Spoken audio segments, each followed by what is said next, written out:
선택적으로 신속하다라는 지적을 받아온 헌법재판소가요. 한덕수 총리 탄핵된 지 54일 만에 첫 재판을 열었습니다. 화면 먼저 만나보시죠. 이런 상황을 막지 못한 것에 대해서 항상 송구스럽게 생각하고 저희로서는 최선을 다했다고 생각합니다만 12월 3일 계엄 때 각 부처 국무위원들을 불렀잖아요. 이때 대통령이 진상을 주었습니다. 알고 있죠? 저는 그건 모르겠습니다.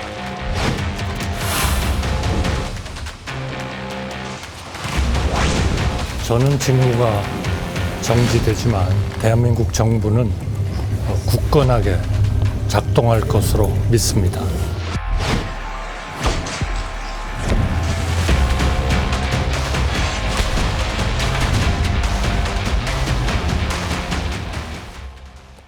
연정 의원님, 한덕수 대행이 탄핵된 지 무려 54일 만입니다. 그렇죠. 그때 열린 첫 재판이 단 한 번만 하고 끝나게 되고 그것도 1시간 반 만에 끝났습니다. 어떻게 평가할 수 있을까요? 참 허망한 결과가 아닌가 싶습니다. 결국 한덕수 총리가 54일 동안 사실은 직무가 정지되어 있었는데 고작 1시간 30분 만에 그 5가지가 되는 이 탄핵 사유, 그거에 대한 심리가 이제 끝나버렸고 마지막 선고만 남아 있습니다.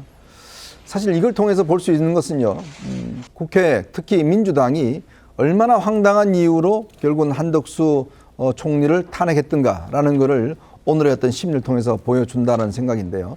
한덕수 총리가 탄핵된 건 5가지입니다.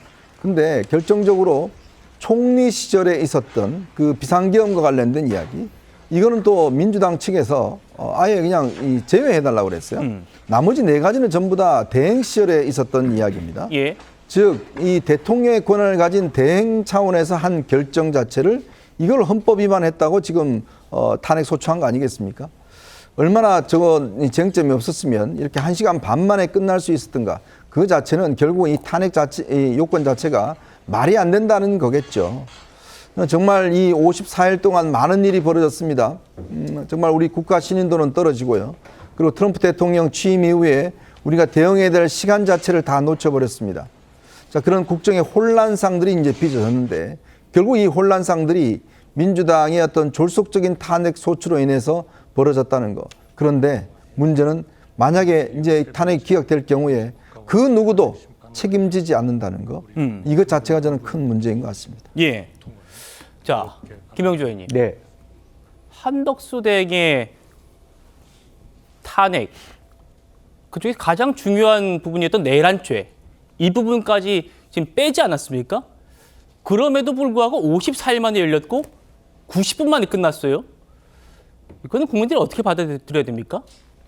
그러니까 물론 이제 지금 이제 헌법재판소 입장에서는 가장 신속한 것이 대통령의 직무가 정지된 부분이 있기 때문에 빨리 이 대통령의 탄핵 여부를 가늠해 주는 것이 국정 안정을 위해서 최우선 과제다. 그렇기 때문에 우선순위를 거기다 둔 건 뭐 적절하다고 봅니다. 근데 방금 앵커가 말했듯이 기본적으로 한덕수 총리에 대해서 만약 이런 정도의 1시간 반짜리 어떤 그 심리이고 심판이었다 그러면 굳이 그걸 54일 동안을 지고 있어야 될 이유가 있느냐라는 의견은 제시될 수밖에 없고요. 또 그렇게 생각하고 또 하나는 기본적으로 보면 어떤 내란 부분을 빼고 다른 부분이라고 하는 것은 또 어떻게 되냐면 대행으로서의 역할에 대한 부분은 있으면 의결 정족수에 대한 논란을 가져갈 수밖에 없어요.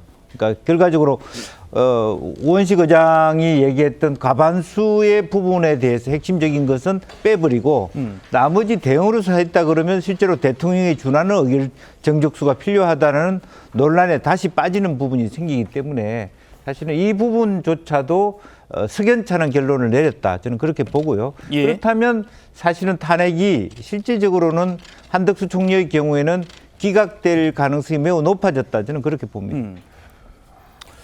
자, 조기현 변호사님. 같이 한번 보시죠. 30년 법조인 인생에 서울중앙지법 판사가요. 바꿔주세요. 선택적 신속성 얘기를 했습니다. 대통령 권한 대행의 탄핵 심판인데 이거를 마은혁 헌법재판관 후보자 임명 권한쟁의보다 더 뒤로 하고 윤석열 대통령 탄핵 심판은 굉장히 빨리 하는데 54일 만에 한덕수 대행의 사건 열었어요. 그리고 헌법학계 원로인 허영 교수가 10가지 근거 들어가지고 헌재 편향성 지적하고 있지 않습니까? 이런 상황은 어떻게 바라보십니까? 글쎄요, 지금 헌법재판소에 계류된 사건 진행을 선택적 편향이다 이렇게 평가하기는 좀 어려울 것 같습니다. 헌법재판소는 헌법적 판단의 필요성이 신속성을 요하는 사건들을 우선해서 지금 판단하고 있는 거고요.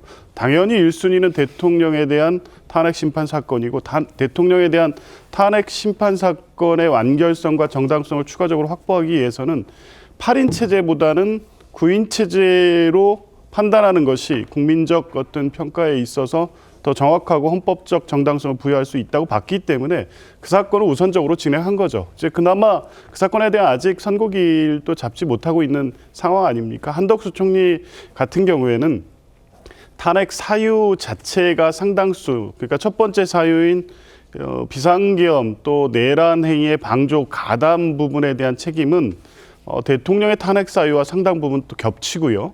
또 그 외에 고유 한덕수 총리 또 권한대행 시절에 여러 가지 탄핵 소추 사유 같은 경우에는 대통령 탄핵 사건처럼 여러 가지 증거 조사나 기획 시간이 필요한 것이 아닙니다. 특히 내란죄 제외 여부는 대통령 탄핵 사건과 똑같이 형법상 내란죄 성립 여부를 다루지 않겠다는 것이었지. 한덕수 총리가 당시에 이 비상계엄 국무회의에 참가하고 실제적으로 내란 행위에 가담하고 방조한 것에 헌법적 가치 위반, 헌법 위반, 법률 위반에 대해서는 탄핵 소추 사유 그대로 유지되고 있습니다. 이렇게 전체적인 상황을 보면 기일을 추가적으로 진행하지 않아도 될 만큼 사건 자체의 소추 사유는 지금까지 진행된 대통령 탄핵 사건과 겹치고 그런 측면에서 보면 이래 기일로 결심하기에도 충분했고 사건의 순서에서도 지금 뒤늦게 열렸다고 해서 그 자체가 헌법재판소가 선택적으로 어떤 특정 사건에 대해서 불리하게 절차를 진행했다 이렇게 평가하기는 어려울 것 같습니다. 김기웅 대변인께도 여쭤보죠. 대통령 탄핵이 지금 이렇게 진행됐기 때문에 한덕수 대행의 탄핵 심판이 짧게 끝날 수 있었다라는 취지의 말씀 같은데 동의하시나요? 아니, 저는 동의할 수 없습니다. 한덕수 권한대행 관련해서 탄핵 관련해서 가장 쟁점이 됐던 게 뭡니까? 정적수 문제 아닌가요? 그러니까 어떤 문제를 풀 때 내용이 논란이 될 수 있고요. 또 하나는 형식이 논란이 될 수 있는데 형식은 의외로 그거는 접점을 이루기 되게 쉽습니다. 총리로서 탄핵한 게 아니라 권한대행으로 탄핵했기 때문에 다른 것도 아니고 헌재 재판소의 어떤 주석서에 보면 그 대행에 준해서 그렇게 한다고 나와 있지 않습니까? 그렇다면 상식을 가진 사람이라면 200석 이순이 맞는 거죠. 그렇기 때문에 국민의힘에서 이 부분에 대해서 효력정지 가처분을 냈습니다. 이 부분에서 가처분이기 때문에 2, 3주 안에 낼 수 있었거든요. 근데 이 결론을 동시에 탄핵에 이를 결론이 나왔을 때 입장을 낸다고 그랬습니다. 그게 어떻게 보면 같이 나올 상황이 아니라 151석이냐 200석이냐 그 부분은 빨리 나올 수 있음에도 불구하고 이걸 계속 늦춘 거거든요. 그러니까 결국 대통령의 어떤 탄핵 중요합니다. 하지만 대통령 탄핵은 누가 보더라도 3개월에서 4개월 걸린다면 이 대행이 유지되고 있는 대한민국의 어떤 예측 가능성을 높이기 위해서 한덕수 대행의 탄핵이 진짜 맞는지에 대해서 빨리 해서 대한민국이 시스템적으로 돌아가게끔 해야 되는 거고요. 무엇보다도 151석이냐 200석은 그 기준이 정해지지 않으면 지금 민주당에서 언제든지 그 최성목 대행을 탄핵시킬 수 있다고 겁박하고 있지 않습니까?